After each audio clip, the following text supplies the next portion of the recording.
Директорот за економски и финансиски работи во Македонски железници транспорт, Шенур Османи, во истото службено возило, во исто време, полнел и дизел и бензин. Според испратниците до кои дојде Алфа ТВ, директорот на 28.9.2020 година во 14 часот и 4 минути наполнил 42 литри дизел, за 1 минута подоцна, во 14 часот и 5 минути, во истото службено возило да наполни 55 литри бензин.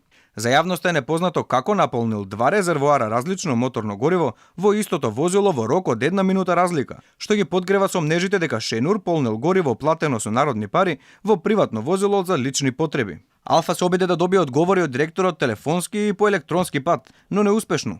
Во едно телефонската слушалка немаше кој да ја крене ни на телефонскиот број за пристап до информации од јавен карактер во Македонски железници.